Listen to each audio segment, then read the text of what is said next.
영상으로 함께 예배하시는 모든 성도님들과 가정 가운데 하나님 평강에 함께 하실 축복합니다. 하나님께 말씀 보도록 하겠습니다. 요한계시록 1장 17절 18절 말씀입니다. 요한계시록 1장 17절 18절 말씀입니다. 함께 읽겠습니다. 내가 볼 때 그의 발 앞에 엎드러져 죽은 자 같이 되매 그가 오른손을 내게 얹고 이르시되 두려워하지 말라. 나는 처음이요 마지막이니 곧 살아있는 자라. 내가 전에 죽었었노라. 볼지어다 이제 세세토록 살아있어 사망과 음부의 열쇠를 가졌노니. 아멘. 수요일 금요일 통해서 계속 요한계시록 살펴보고 있는데요. 일종 어떻게 보면 이제 서원에 해당하는 내용이죠.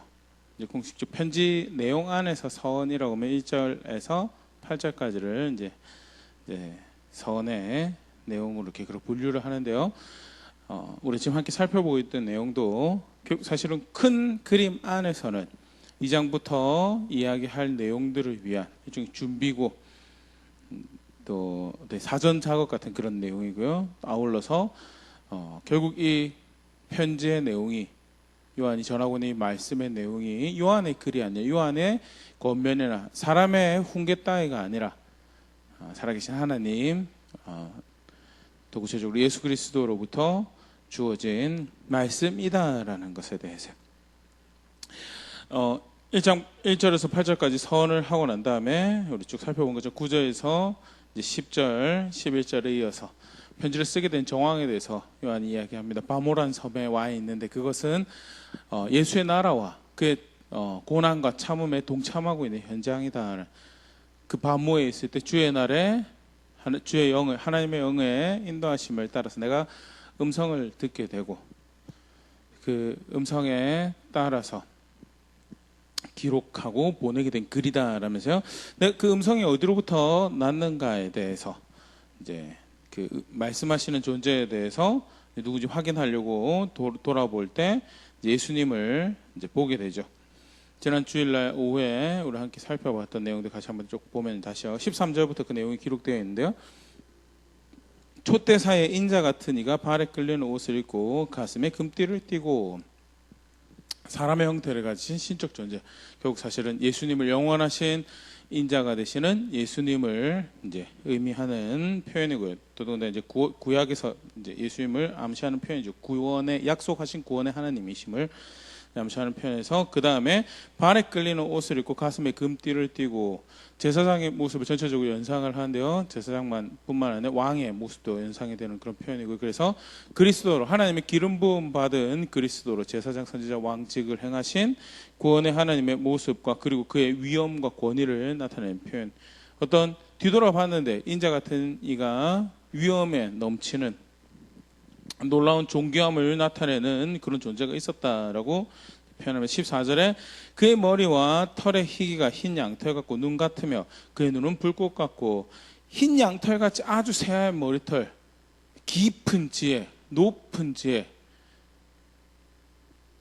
신적 놀라운 지혜를 가지신 존재이며 나아가서 그 눈은 불꽃 같았다는 모든 것을 꿰뚫어보는 지식이 충만하고 지혜가 풍부하며 나아가서 선악을 분별해서 보는 그의 눈은 불꽃 같아서 모든 것을 감추어무진 모든 것을 드러내는 그것을 꿰뚫어보고 진리를 파악하는 그런 이시다라는 15절에 그의 발은 풀무불에 달려난 빛난 주석 같고 그의 음성은 맑은 물소리와 같으며 그의 운행하심은 그의 역사하심은 단 한 번도 의롭지 않은 적이 없고 한 번도 거룩한 적이 없는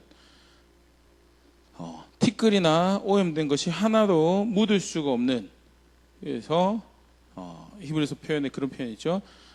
우리 모든 고난을 알고 먼저 사람으로서 우리가 받으시는 시험을 받으셨으나 그가 죄가 없으셨다는 육신을 가지고 육신의 이 땅의 삶을 살아갈 동안에도 그가 죄가 없으셨던 분이셨고요. 나아가서 이제 하나님 우편에서 하나님 명을 통해서 운행하시는 그 모든 자리에서도 단 일말의 타협도 없이 거룩함과 의로움으로 운행하시는 분이시며 그 음성은 많은 물소리 같으며 거세게 흘러내리는 물처럼 아무것도 그의 행사심과 그의 말씀과 그가 선언하신 것을 막을 그가 계획하시고 이뤄가시는 것을 막을 수 있는 것이 하나도 없는 그런 놀라운 능력과 위엄과 영광의 예수님을 예수님의 신성이죠. 마주하게 되고요. 그다음 16절에 그의 오른손에 7별이 있고 그의 입에는 좌우에 날성검이 나오고 그 얼굴은 해가 힘있게 비치는 것 같더라. 교회의 주도권을 인도자가 되시면 주도권을 보호자가 되시고 심판자의 주도권을 가지고 계신 분이시며 그 입에 좌우에 날성검이 나와서 그 입의 말씀으로 죽고 살리시는 하나님이시며 나아가서 그 얼굴에 해같이 힘있게 빛나는 완전하신 거룩함과 완전하신 의로움을 나타내시는 분이시더라. 놀라운 하나님으로서의 예수님의 놀라운 모습을 이제 마주하게 되죠. 심판자로서의 주권자로서의 놀라운 예수님의 모습을 마주하게 되고요. 오늘 읽었던 본문처럼 요한이 거꾸로집니다. 요한이 읽었던 본문을 표현해 보면 그 발 앞에 엎드려져 죽은 자 같이, 그 헬라어 단어가 예배한다는 그런 표현 아니고요. 실제 그냥 그 위험 앞에 거꾸로지는. 근데 또 정신에 잃었다는 그런 표현보다는 압도당해서 이제 거꾸로지는 그런 표현으로 볼 수 있겠고요. 얼마나 심각하게 압도당하고 엎어졌냐면 죽은 자처럼 감히 뭐 할 말도 없고 두려움에 그 위험 앞에 이제 거꾸로지게 되는 그런 모습을 이제 표현을 하고 있죠. 근데 이게 사실 요한뿐만 아니죠. 성경에 보면 이제 계시된 나타내어진 하나님 영광 앞에 어떻게 보면 이후에 나타날 영광에 비하면 이 또한 사실은 제한적일 수밖에 없지만 그럼에도 불구하고 하나님의 하나님 되심을 나타내었을 때 감히 만들어진 사람이 그 압도적인 영광 앞에 그 위엄 앞에 그 존귀하심과 그 두려운 그 실체 앞에 엎드려지더라라는 것이 사실 오늘 이 본문의 내용과 굉장히 유사한 모습을 보여주고 있는 게 이제 다니엘서 8장에서 11절 내용인데요. 자, 한번 읽어드리면 그러므로 나만 홀로 있어서 이 큰 환상을 볼 때 내 몸에 힘이 빠졌고 나의 아름다운 빛이 변하여 썩은 듯 하였고 나의 힘이 다 없어졌으나 내가 그 음성을 들었는데 그 음성을 들을 때 내가 얼굴을 땅에 대고 깊이 잠들었느니라. 하나님의 영광을 하나님의 환상 중에 하나님의 영광을 봅니다. 그런데 그 환상 중에 본 것만으로도 온몸에 힘이 빠지고 그 아름다운 빛에 비하면 나는 마치 썩은 존재 같은 보잘것없고 추하고 아무것도 아닌 자신을 발견하고 힘이 다 빠지고 엎드러지는 그 음성을 들었을 때 그 환상을 보고 그 음성을 들었을 때 그렇게 되더라는. 그래서 얼굴을 땅에 댈 만큼 팍 꼬꾸라지고 깊게 잠든 그런 형태가 되는데 10절에 보면 한 손이 나를 어루만지기로 내가 떨었더니 그가 내 무릎과 손바닥이 땅에 닿게 일으키고 팍 엎드렸는데 무릎과 손바닥이 땅에 닿을 수 있는 일으키시는 모습이죠. 그러면서 11절에 내게 이르되 큰 은총을 받은 사람 다니엘아 내가 너에게 이르는 말을 깨닫고 일어서라. 내가 너에게 보내심을 받았느냐 하더라. 그가 내게 이 말을 한 후에 내가 떨며 일어서니 꼬꾸러진 다니엘을 일으켜 세우시며 들어라. 내가 하는 말을 들어라 라고 하는, 오늘도 오늘 본문에 그렇죠. 요한이 압도적인 하나님의 영광 앞에 그 환상 가운데 그 하나님의 형용을 보고 꼬꾸라졌는데 예수님이 한 손을 오른손을 얹으시고 두려워하지 말라라는 대목과 굉장히 유사한 모습을 보여주는 장면. 구약적 이해의 하나님을 마주하고 있는 그런 부분들이 사실 많이 보여지는 대목이죠. 다니엘 외에도요 하나님의 영광을 환상 가운데 하나님의 그 놀라운 위대하심을 보았을 때 거꾸로지는 것이 기록되어 있는 대목이 에스겔 선지자의 또 모습인데요. 에스겔 1장 28절 그 사방 광채의 모양은 비 오는 날 구름에 있는 무지개 같으니 이는 여호와의 영광의 형상의 모양이라. 내가 보고 엎드려 말씀하시는 이의 음성을 들으니라. 광채의 모양이 무지개 같은 그 하나님의 놀라운 영광의 모습을 보고 엎드려져서 그가 하시는 말씀에 내가 귀를 납작 감히 그 압도적인 위험 앞에 내가 뭘 꼿꼿이 자랑할 것도 없고 내세울 것도 없고 그냥 해야 될 게 뭐예요? 엎드려서 듣는 것밖에 할 게 없더라는. 사실 뭐 이 외에도 이사야가 환상 가운데 거룩하신 하나님을 영광을 보죠. 그러고 난 다음에 엎드러지고 그나마 사실 굉장히 준수한 선지자인데도 불구하고 자신의 부정함을 마주하게 되는, 정직하게 마주하게 되는 그런 일들이 벌어지는 그런 것도 기록이 되어 있고요. 신약 같은 경우에는 이제 바울의 모습이 기록이 돼요. 사도행전 9장 3절 4절에 사울이 길을 가다가 다메섹에 가까이 이르더니 호련히 하늘로부터 빛이 그를 둘러 비추는지라 땅에 엎드려져 들음에 소리가 있어 이르시되 사울아 사울아 네가 어찌하여 나를 박해하느냐 하시거늘. 우리가 보면 이렇게 쉽게 그 그림을 연상할 수 있는, 너무 압도적인 영광 앞에, 그 위험 앞에, 그 존재 앞에 자신을 하나씩 낮출 수밖에 없는, 그것을 마주하게 된, 우리가 기가 막힌 자연 현상이라든지 광경이라든지 또는 또 건축물 같은 걸, 아주 거대한, 상상하지 못한 거대한 건축물 같은 걸 볼 때 비슷한 반응을 보이시는 신적 존재 앞에, 살아계신 하나님 앞에 그렇게 하나님이 설 때, 하나님의 백성이 설 때, 하나님 사람이 설 때 유사한, 더 어떻게 보면 심각한, 다니엘 표현이 좀 적나라하죠. 온몸에 힘이 다 빠지더라. 요한도 감히 서 있을 수가 없어서 죽은 자처럼 엎드러지더라는, 그게 사실은 하나님을 아는 백성의 모습이죠. 하나님을 마주한 백성의 모습이고요. 사실 이제 메인이 이렇게 생각해 볼 내용은 아니지만요. 하나님을 안다라는 것이 사실 이런 반응을 요구해요. 욥 같은 경우에도 친구들하고 이야기할 때는 여러 가지 항변을 합니다. 그런데 이제 후반부에 하나님이 직접 욥을 만나실 때 내가 알지 못하는 말을 했고, 그 앞에 잠잠할 수밖에 없는 자기 자신을, 그 앞에 한없이 미천하고 비참하고 아무것도 아닌 자신을 목도하고 그 앞에 겸손히 엎드리는, 자신을 낮추는 욥의 모습을 우리가 또 보일 수 있는데요. 그게 자신의 하나님을 아는 거죠.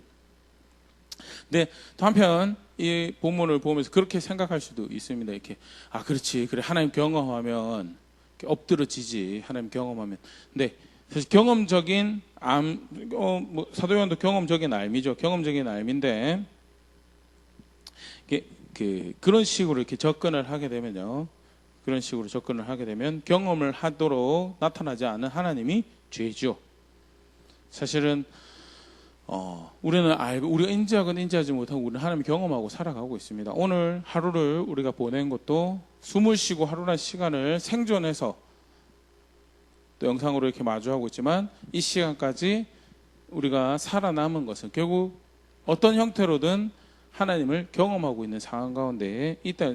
생명의 주관자이신 그의 허락관 가운데 하루라는 시간을 보내고 생을 유지하고 한 걸음을 내디디며 내 심장이, 내 폐가 공기를 한 모금 더 머금고 말을 할 수 있고 느낄 수 있고, 모든 것이 사실은 하나님을 경험하는 과정 가운데 있는 거예요. 사실 어떻게 보면 저는 이제 말씀 준비하면서 이 기록된 글자로 하나님의 말씀이 그 창조하신 이의 뜻이 전달되어 있는 것이 얼마나 놀라운 기적인가, 그런 부분을 다시 좀 생각을 해봤는데요.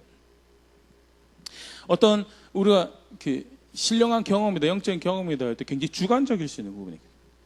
얼마나 내가 이해하는 신령함이라는, 또 영적이라는 기준 앞에서 나의 경험이 영적이다, 신령하다라는 걸 판단하게 되고, 근데 성경 그렇게 이미 사실 말씀이 주어진 것 자체가 우리가 아무리 팔을 높게 뻗고 멀리까지 뻗어도 닿을 수 없는 그 하나님이 뜻을 정하셔서 기록된 글자로 우리가 이해하고 볼 수 있는 방법으로 하나님 뜻을 알리시고 목적을 우리를 보이셨다라는 것이 사실 놀라운 기적이, 놀라운 경험 가운데 하나님이 어떤 분이신가라는 것을 알 수 있는 사실 놀라운 사건 앞에 우리가 있는 거고요.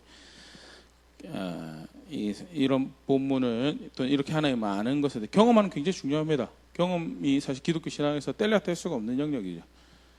하나님이 살아계시기 때문에 우리가 그를 향한 바른 자세를 가지고 그를 향한 바른 여정을 가고 있다면 우리는 하나님 경험할 수밖에 없다는 것이, 그게 성경에서 가르치고 있는 거고, 그게 하나님이 우리가 이해할 수 있는 방법으로 하나님은 어떤 분이신지를 알렸던 놀라운 사실 중에 하나죠. 그런데 경험을 배제하는 건 아니지만요, 경험이 성경에서, 신앙에서도 한 번도 경험이 이렇게 뭐랄까요? 지지하는 그런 요인은 될 수 있지만 경험이 주도적인 것은 한 번도 없었죠. 뭐 항상 신앙에서 주도적이냐면 기록된 주어진 하나님 말씀이 주도적이고 경험을 하건 하지 못하건 말씀이 그러하게 내가 할 수 있다 할 수 없다를 결정해야 돼. 그게 하나님 백성이 살아가는 모습이고 하나님을 아는 것도요. 주신 말씀을 통해서 하나님이 어떠한 분이신지를 알고 그래서 내가 내 삶에서 그를 나의 하나님 실제로 말씀하신 그런 존재로 인정하냐 인정하지 않느냐 그게 결국 하나님의 말씀이지. 경험을 했기 때문에 내가 인정할 수 있고 경험을 못했기 때문에 인정하지 못하고 그런 방식으로 넘어가게 되면요. 그건 사실은 이제 잘못된 성경에서 의도하지 않은 신앙의 모습으로 가게 되죠. 우리가 요새 이제 전염병 또 감염병을 이유로 여러 가지 과학적인 정보들을 이렇게 듣습니다. 또 알게 되고요. 실제로 경험하지 못했어도요. 우리가 과학적인 이야기들 들을 때 특별히 우리의 신뢰를 부여하고 우리의 권위를 부여하는 의사 선생님이라든지 아니면 정부의 그 여러 가지 연구소에서 일을 하시고 계신 분들이 이야기를 들을 때 그 과학적 사실에 대해서 경험하지 않더라도 그의 우리가 부여한 신뢰나 권위를 통해서 우리가 그것을 사실로 받아들이고 인정을 해요. 그런데 기록된 말씀은 경험을 하지 않아서 내가 하나님이 이런 분이시다라는 거에 대해서 내가 두렵고 떨림으로 반응하지 못하겠다라고 하면요. 사실은 이제 심각한 문제. 결국 사실 개인의 자세가 문제인 거지. 경험을 했다 안 했다 그게 사실은 하나님을 인정하는 근거가 될 수 없는 부분에서 그렇게 또 관련해서 조금 생각해 볼 수 있으면 좋을 것 같고요. 이제 넘어가겠습니다. 놀라운 부활하신 예수님이 그래서 이미 승천해서 하나님 우편에 앉아 계신 예수님이 주의 날에 하나님의 영을 통해서 사도 요한에게 음성을 듣게 하시고 환상을 보여주시면서 말씀하시는 이가 누구이신지 고난받는 종이 예수님 맞죠? 사실 요한계시록 중요한 주제 중에 하나가 일찍 죽임 당하신 예수님에 대해서 계속 반복적인 묘사가 등장합니다. 그럼에도 불구하고 동시에 그 예수님이 어떤 분이시냐? 주관자, 세상 주관자시고 판단하시는 분이시고 위험 가운데 다스리시는 분이신 것에 대해서 그 예수님이 이 말씀을 주시는 것에 대해서 요한에게 나타내시고 교회로 알게 하시며 결국 이 뒤에 나오는 말씀에 대해서 너희가 어떻게 받아야 할 자세에 대해서 사실은 이제 도전을 하고 계시는 부분이죠. 더더군다나 굉장히 두렵고 떨리는 사실로 그가 꿰뚫어 보시고 그가 판단하는 모든 것을 알고 계시는 그 부족하고 없는 지혜와 지식 가운데 부족하고 없는 능력으로 심판하시고 악을 악이라 죄를 죄라 하실 그리고 그것으로 해서 삶과 죽음을 결정하실 하나님이신 거에 대해서 요한이 거꾸로 질 수밖에 두려워할 수밖에 없죠. 근데 이제 그 다음 대목이 그렇습니다. 예수님이 요한에게 말씀하십니다. 두려워하지 말라. 두려워하지 말라. 요한이 어떤 느낌이었을지는 잘 모르겠어요. 그런데 사실 이제 복음서를 이렇게 쭉 보다 보면 요한이 예수님으로부터 두려워하지 말라라는 말씀을 들었던 것이 처음이 아니거든요. 요한복음 6장 19절 20절 이제 그 오병이어 사건 이후에 제자들을 먼저 보내시고 예수님이 이제 뒤에 밤에 무리를 걸어오시던 장면에서 제자들이 두려워하죠. 이 미스테리한 신비스러운 존재로 인해서 두려워하는데 그때 예수님께서 하셨던 말씀이 요한복음 6장 19절 20절 기록되어 있는데 제자들이 노르저 10여리쯤 가다가 예수께서 바다 위로 걸어 배 가까이 오심을 보고 두려워하거늘 이르시되 내니 두려워 말라 하신대. 두려워할 만한 예수님의 어떻게 보면 육신을 가지시고 신적 모습을 하나님 되시는 예수님의 모습을 드러내셨을 때 두려워할 수밖에 없는데 현상으로 해서 두려워하는 제자들에게 나다 두려워하지 말라라고 말씀하셨던 것을 요한이 들어본 적이 있죠.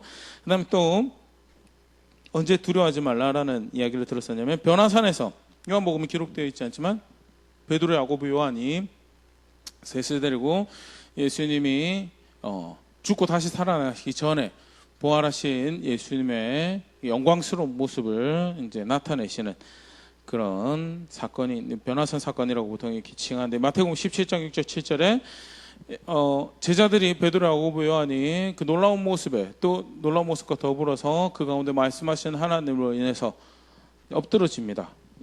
마태복음 17장 6절 7절 제자들이 듣고 엎드려 심히 두려워하니 예수께서 나와 그들에게 손을 대시며 이르시되 일어나라 두려워 말라 하시니. 너무 놀라운 사건이죠. 그런데 그들에게 오셔서 두려워하지 말라라고 일어나라라고 하시는, 이렇게 말해서 예수님부터 두려워하지 말라라는 말씀을 들었던 것이 처음이 아니고요. 그런 상황에서 예수님 돌아가신 지 약 못해도 한 50년에서 60년 정도 시간이 이제 흐른 다음에 다시 그 인자 같은, 하지만 위엄과 영광의 능력적인 그 무시무시한 그 심판의 그 칼 같은 심판을 행하실 그 주권자로서 예수님 마주했는데, 그 예수님이 요한에게 오른손을 딱 올리시면서 두려워하지 말라. 굉장히 사실은 요한에게는 참 감격적인 그런 장면이 아니었을까 생각이 되어지는데요. 그렇게 말씀하시면서 두려워하지 말라라고 하시면서 그 다음에 쭉 말씀을 이어가십니다. 나는 처음이요 마지막이니 곧 살아있는 자라. 내가 전에 죽었었노라. 볼지어다 이제 세세토록 살아있어 사망과 음부의 열쇠를 가졌노니. 두려워하지 말라의 이제 근거로 뒤에 내용을 쭉 이야기하시는데, 우리가 사실은 요한이 두려워할 수밖에 없는 부분에 대해서 사실 모든 하나님의 백성이라면, 다시 오셔서 그가 심판하실 것을 아는 백성이라면 두려워할 수밖에 없는 게, 그게 예수 그리스도의 제자들이고 이 세상을 살아가는 하나님의 백성이죠. 실제로 예수님이 이 땅에 계셨을 때도요, 마태복음 10장 28절 이렇게 가르치셨어요. 몸은 죽여도 영혼은 능히 죽이지 못하는 자들 두려워하지 말고 오직 몸과 영혼은 능히 지옥에 멸하실 수 있는 이를 두려워하라. 하나님은 어떤 분이시냐? 몸과 영혼은 몸만 죽일 뿐만 아니라 이후에 영원히 죽음에 처할 수 있는 심판과 판단을 그런 능력을 가지고 계신 하나님. 그렇기 때문에 그 하나님을 두려워하라라고. 두려워하는 것은, 두려움으로 살아가는 것은 제자들에게, 그리스도의 사람에게 요구되어지는 삶의 모습이죠. 베드로전서 1장 17절 외모로 보시지 않고 각 사람의 행위대로 판단하시는 이를 너희가 아버지라 부른즉 너희가 나그네로 있을 때 두려움으로 지내라. 판단하시는 하나님을 나의 생애 끝에, 이 세상의 끝에 판단하시는 하나님이 계심을 그를 아버지라고 부르고 살기 때문에 꼭 그와 마주할 것을 아는 백성들은 뭐 하면서 살아야 된다고? 두려워하면서 살아야 된다고요. 실제로 그 심판의 실체 되시는 예수 그리스도를, 그 하나님 되시는 예수 그리스도를 마주했을 때 요한이 두려워하는 것은 어떻게 보면 필연적인 만들어진 존재가 반응할 수밖에 없는 너무 자연스러운 반응인데, 근데 예수님께서 오셔서 두려워하지 말라라고 말씀하신 게, 사실 저 개인적으로 이렇게 말씀을 다시 보면서 이 두려워하지 말라의 의미가 뭘까? 두려워하지 말라. 다른 본문을 보면 두려워하면서 살아라고 했는데 두려워하지 말라는 의미가 뭘까? 두려워할 수밖에 없고, 사실은 눈앞에 드러난 사실, 우리 귓가에 들려진 사실이, 우리가 정말 하나님 말씀하신 대로 예수님을 믿고 우리 하나님 말씀하신 대로 내 인생을 안다면 가끔씩 밤에 내가 제대로 살고 있는지, 심판하시는 하나님 앞에 내 지금 현재 걸어가고 있는 인생이 어떻게 보일지에 대해서 두려운 마음으로 잠을 설치고, 가끔 숨막힐 듯한 공포와 두려움으로, 경각심으로 이렇게 잠을 깨고 하는 그런 일들이 있어야지 사실 당연한 것이, 이게 성경에서 말하는 우리가 결국 우리의 생애 끝에 또 세상의 끝에 마주할 심판과 그 심판의 주인의 모습인데, 여기서 요한에게 두려워하지 말라는 그 말씀이 뭘까? 이 두려워하지 말라는 거에 대해서 그 WBC 주석을 쓴 학자가 일종의 이제 그런 표현 그대로 두려워하지 말라라기보다는 뒤의 약속을 근거로 해서 확신을 가지라는 그런 말씀으로 이제 보는 것이 이제 이렇게 이 본문을 읽는 바른 방법이다라고 그렇게 이야기를 하고, 사실 저도 그렇게 생각을 하는데요. 두려워하지 말라, 표현 그대로 두려워하지 말라라고 해버리면 사실 그전에 두려워하고 살라라는 거에 대해서 상충을 일으키고, 그렇기 때문에 이 본문 안에서 예수님 말씀하시는 두려워 말라는 무슨 말일까? 요한뿐만 아니고 사실은 그 심판의 주를 마주할 우리에게도, 심판과 심판의 주를 마주할 우리에게도 두려워하지 말라는 말씀이 무슨 말일까에 대해서 생각을 해봐야 될 텐데요. 결국 사실 그 뒤에 나오는 말씀을 근거로 해서 두려워하지 말라라는, 심판이 두려워하지 않아야 될 심판이다라는 말은 절대 아니고요. 그리고 그 하나님 마주하는 그 순간이, 판단하실 일 앞에 선다는 것이 두려워할 순간이 아니다라는 그 말은 아니지만, 그럼에도 불구하고 뒤에 주신 말씀이 있기 때문에 그 심판도 그 마주할 하나님도 두려워하지 않을 수 있다라는 그런 의미에서 이야기한 거고요. 그러면 하시는 말씀이 세 가지가 예수님이 쭉 이제 17절, 18절의 말씀에 첫 번째 이야기하신 것이 내가 처음이요 마지막이다. 내가 처음이요 마지막. 그래서 굉장히 놀라운 표현 중에 하나입니다. 예수님이 자기 자신을 이제 여호와 하나님과 동일시하는 이렇게 두 가지가 다 이렇게 담겼는데요. 요한복음을 살펴보면 요한복음 굉장히 중요한, 공부를 하면서 굉장히 중요한 주제 중에 하나가 예수님이 스스로를 여호와다라고 표현하시는 에고 에임이라는, 영어로 하면 I am, 나는 이다라는 그런 표현인데요. 나는 이다라는 표현이 어떻게 여호와랑 이렇게 여호와를 암시하는 표현인가에 대해서 출애굽기 3장 여호와란 이름을 모세에게 가르치시면서 그때 자기 소개를 하실 때 먼저 여호와라는 이름을 묻는, 당신 누구이십니까? 라고 물어보고, 이름 뭡니까? 라고 물어보는 모세에게 여호와라는 이름을 말씀하시기에 앞서서 나는 스스로 있는 자다, 영어로 I am that I am, I am what I am, 나는 나다라는, 나는 나로 존재하는 이다, 여호와라는 이름과 여호와라는 하나님의 속성을 설명하는 굉장히 중요한 모습으로 하나님이 모세에게 설명하시는 부분이었고요. 그래서 의도적으로 요한복음에 요한이 그걸 기록을 하고 있죠. 예수님이 말씀하셨다, 나는 포도나무다, 나는 양의 문이다, 나는 구원이다, 나는 부활이다, 나는 생명이다, 나는 길이다, 진리다, 생명이다 라고 하셨던 말씀이 굳이 나는 뭐뭐다라는 표현을 쓸 필요가 없지만 에고라는 그 주어를 사용하면서 동사와 더불어 사용하는 방식이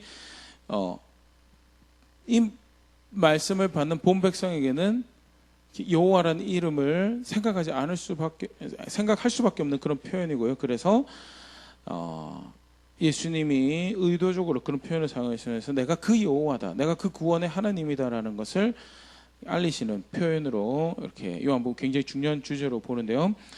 요한계시록 1장 17절에 내가 처음이고 마지막이다라고 이야기하실 때도 에고 에이미가 들어갑니다. 그래서 요한복음이 똑같은 저자인 요한이 계시록을 특히 예수님을 소개하면서 에고 에이미 호 프로토스 카이 호 에스카토스, 내가 처음이고 마지막이다. 내가 사실 1장 8절에도 알파와 오메가라는 표현이 등장하는데요. 이때는 분명히 보면 주어가 주 하나님이 이르시되라면서요. 그 성부 하나님이 이제 그 처음과 마지막이신 영원하신 하나님, 시작과 마지막이신 영원하신 하나님으로 표현되고 있는가 하면요. 1장 17절은 예수님이 처음과 마지막이신 영원하신 하나님이면서 동시에 여호와 하나님이신 것을 두려워하지 말라라고. 왜 어떻게 두려워하지 않을 수 있습니까? 당신이 그렇게 심판하실 것이고, 당신이 그렇게 심판하실 때 그것을 피할 수 있는 어떤 나라도 어떤 권세도 어떤 사람도 피할 수 없는데 어떻게 두려워하지 않을 수 있습니까? 라고 할 때 두려워하지 말라. 왜? 내가 여호와고, 내가 그 판단하신, 내가 그 하나님이고, 내가 그 모든 것을 시작과 끝을 결정하는 하나님. 시작한 것이 흘러서 그 끝까지 도달할 때까지 내가 다스리고 있는 그 주권자 되시는 하나님이다라는 표현이 사실은 내가 처음과 마지막이라는 표현이고요. 그렇기 때문에 두려워하지 않을 수 있다. 왜? 적어도 요한은, 이 글을 받는 요한은 그 예수님을 자신의 주인으로, 자신의 구원의 하나님, 그리고 그래서 그의 길을 따르고 그를 신뢰하며 그의 사람으로서 걸어가는 삶을 살고 있기 때문에, 그래서 내가 시작하고 내가 끝내는 그 시간 가운데, 세상 가운데 살아오기 때문에 두려울 필요 없다라는 그런 의미로 우리가 볼 수 있죠. 요한복음 1장 3절에 만물이 그로 말미암아 지은 바 되었을 때 지은 것이 하나도 그가 없이 된 것이 모든 것을 시작하신 예수님이시죠. 근데 요한계시록의 모든 것을 마무리하시는, 로마서 11장 36절, 우리가 사실 이런 대목을 보면 자주 인용해서 보는 말씀인데요. 이는 만물이 주에게서 나오고 주로 말미암아 주에게로 돌아감이라. 그에게 영광이 세세히 있을지어다. 아멘. 모든 것이 주로부터 출발해서 모든 것이 주로 말미암고 모든 것이 주에게로, 그 하나님에게로, 그 예수님에게로 마무리되어지는 그런 세상에 내가 그 처음과 끝인 하나님이다. 그렇기 때문에 두려워할 필요 없다는. 두 번째요, 굉장히 사실 재미있는 표현입니다. 이 18절 보면 곧 살아있는 자는, 내가 지금 살아있는 하나님이다. 그런데 그냥 살아있는 것이 아니고 전에는 죽었었는데 이제는 살아있는 하나님이다. 죽음을 이기신 살아계신 하나님이시며, 그가 요한의 입장에서 예수님이 내가 죽었는데 살았다라는 것은 무엇을 의미하죠? 듣는 요한, 그리고 요한을 비롯한 우리에게, 주의 백성들에게, 교회에게 내가 죽었다 살아난 하나님이다라는 것은 단순히 살아있는 하나님이 정말 살아계신 하나님 모양이다.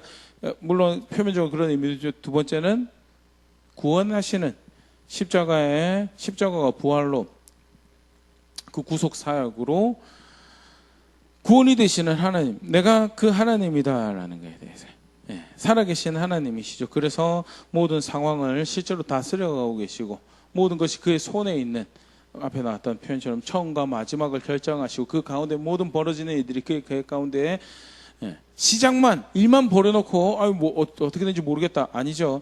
일을 시작을 하시고 모든 것이 그로 마무리되어진, 그래서 그 중간에 모든 여정들을 일것이 통치하고 계시는 전부가 되시는 하나님이신데, 그가 그렇게 살아계신 하나님이시면 그냥 단순히 살아계신 것이 아니라 죽음을 이기시고 살아계셔서 구원이 되시는 하나님이시다. 히브리서 2장 14절 15절, 자녀들은 혈과 육에 속하였음에 그도 또한 같은 모양으로 혈과 육을 함께 지니심은 죽음을 통하여 죽음의 세력을 잡은 자 곧 마귀를 멸하시며, 죽음을 통해서, 자신의 죽음을 통해서 다시 살아나셔서 마귀를 멸하시고, 2장 15절, 또 죽기를 무서움으로 한평생 매어 종노릇하는 모든 자들을 놓아주려 하시며 자신의 죽음을 대가를 지불하셔서 죽음을 이기시고 마귀를 이기시고 그 죽음에 종된 자들을 그 그리스도 안에서 자유롭게 하는 그 일을 하시는 분이 누구시죠?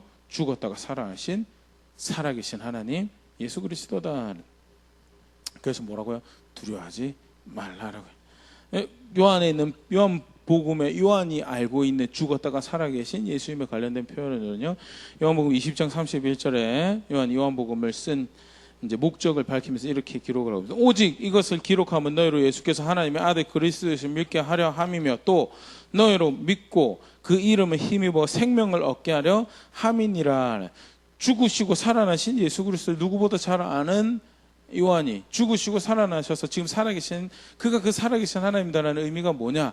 그를 믿음으로 생명을 얻을 수 있는 하나님이신 거예요. 하나님의 아들 그리스도이신 거예요. 이 예수가 바로 그 예수다, 그 하나님의 아들이다라는 거예요. 그게 사실 이제 요한복음 1장 18절에 예수님이 요한에게 하는 말이고, 요한이, 적어도 요한의 교회는 그렇게 들려지지 않았을까. 그렇기 때문에 요한에게 말씀하시면서 두려워하지 말라. 두려워할 만한 사실이죠. 그럼에도 불구하고 그 두려워할 만한 사실을 당당하게 마주할 수 있는 근거가 뭐냐? 그리스도가 다스리는 세계에서 살아가고 있음에 대해서, 그리고 그 그리스도가 살아계신 하나님으로서 구원이 되시는 하나님이시다라는 사실에서, 마지막으로 심지어는 단순히 죽음을 이기고 살아계신 것뿐만 아니라 그렇게 구원이 되신 것뿐만 아니라 죽음에 대한 권위를 가지고 계신 하나님이시다. 사실 뭐 여러 본문 찾아볼 수 있지만 마태복음 10장 29절 33절 참새 두 마리가 한 아사리온에 팔리지 않느냐 그러나 너희 아버지께서 허락하지 아니하시면 그 하나도 땅에 떨어지지 아니하리라. 너희에게는 머리털까지 다 세신 바 되었나니 두려워하지 말라. 너희는 많은 참새보다 귀하니라. 참새 두 마리가 한 아사리 아주 보잘것없는 가격에 참새 두 마리가 잡혀서 팔리지 가치 없는 그 참새 두 마리 너무 쉽게 구할 수 있는 참새 그래서 푼돈으로 구할 수 있는 참새 두 마리 그런데 그 참새 두 마리도 하나님께서 허락하지 않으면 땅에 떨어지지 않는다는 그 참새가 죽고 사는 것도 사실은 참새를 통해서 이익을 구하고 참새를 통해서 생명을 영위할 수 있고 에너지를 얻을 수 있는 그 아주 사소한 아무것도 아닌 사실도 사실은 하나님이 허락하신 가운데 있는 거다라는 죽음 살고 죽는 것 권위 하나님께서 가지고 계시고 그러기 때문에 사실은 이제 오늘 말씀과도 관련해서 굉장히 중요한 관련된 왜 두려워하지 말라라고 이야기하시는가 심판과 심판의 주를 왜 두려워하지 말라고 하시는가 그가 죽음에도 권위를 가지고 계시고 그가 모든 것을 다스리고 계시고 그렇기 때문에 실제로 더 신경 써야 될 게 있는 거예요. 뭐 10장 마태복음 10장 32절 누구든지 사람 앞에서 나를 시인하면 나도 하늘에 계신 내 아버지 앞에서 그를 시인할 것이요 33절 누구든지 사람 앞에서 나를 부인하면 나도 하늘에 계신 내 아버지 앞에서 그를 부인하리라. 오늘 우리가 본문에 읽고 있는 예수님이 요한에게 이야기하지 말라는 이야기하고 계시는 두려워하지 말라라는 말은요 심판을 두려워하지 말라라는 말이 아니고 그리고 심판의 주인을 두려워하지 말라는 말이 절대 아닌 거예요. 그러면 무엇을 근거로 두려워하지 말라라고 이야기하시는가? 예수님 다스리고 계시고 예수님 구원의 하나님이시고 예수님이 살고 죽는 모든 것을 결정하시는 그런 하나님이시기에 그래서 두려워할 필요. 그러면 뭐 정말 두려워해야 되냐? 그 예수님께 내가 붙어 있느냐? 사람 앞에서 내가 그를 시인하는 자리에 있느냐? 사람 앞에서 그를 부인하는 자리에 있느냐는 실제로 예수님을 모든 것을 다스리시는 하나님으로 안다면 그래서 모든 것이 그로 출발해서 모든 것이 그로 마무리되어진다는 것이 나의 마음의 위안이 된다면 그게 격려가 되고 도전이 된다면 실제로 나의 삶의 끝에 이 세상의 끝에 마주할 심판은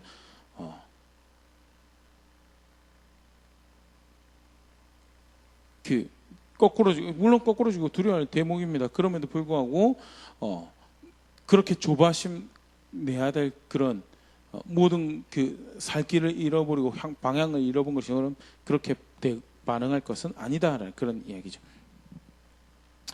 죽음을 일으키시고 살아나신 그 예수님이 나의 구원의 하나님이 된다라는 것을 실제로 알고 있다면 내 생애 끝에 마주할 심판에 이 세상 끝에 마주할 그 심판의 주인과 그 심판에 대해서 그렇게 길을 잃어버린 것처럼 방향을 잃어버린 것, 걸음을 살아갈 활력을 잃어버린 것처럼 그렇게 살 필요는 없다라는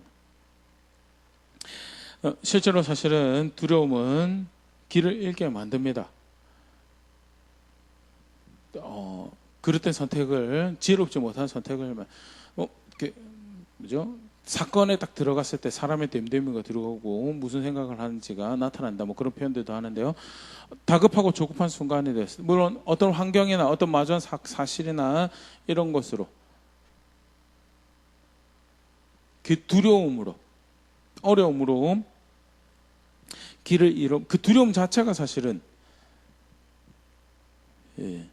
그죠? 방향을 결정하고 걸음을 결정하는 그런 경우가 많죠.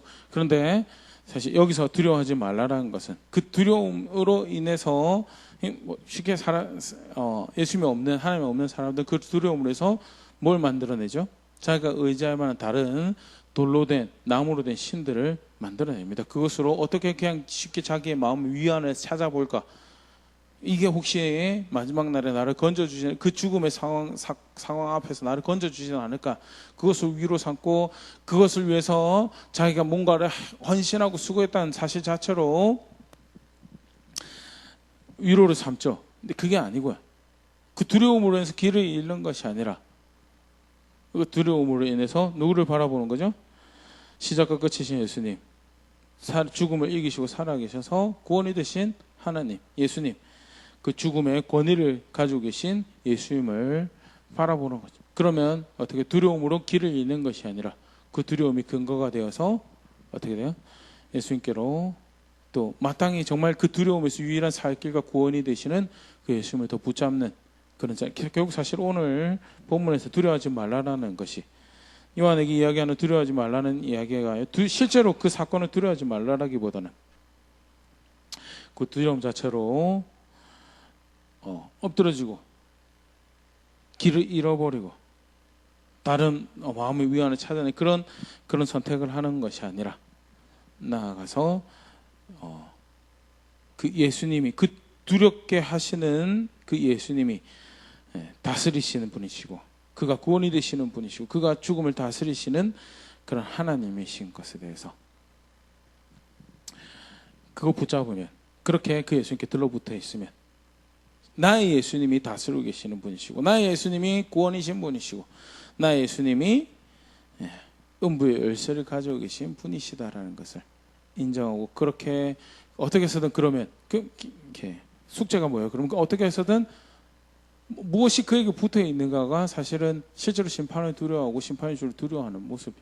어떻게 하면 그에게 더 붙어 있을 수 있을까? 어떻게 하면 그에게 떨어지지 않을까가 사실 고민하며 살아가야 되는. 그게 그래서 그에게 붙어 있다는 세상 다 손해 보는 것 같지만 그에게 붙어 있다는 사실 자체가 결국 뭐예요? 그게 위로가 되고 세상 다 잃어버린 거 손해 보고 망한 것 같은데 불구하고 그에게 붙어 있는 결정을 하면 그게 격려가 되고 안심이 되고 그 안에 평화를 찾는 그게 뭐냐? 그게 요한에게 지금 말씀하신 두려워하지 말라라는 그런 의미로 사실 우리가 볼 수 있고요.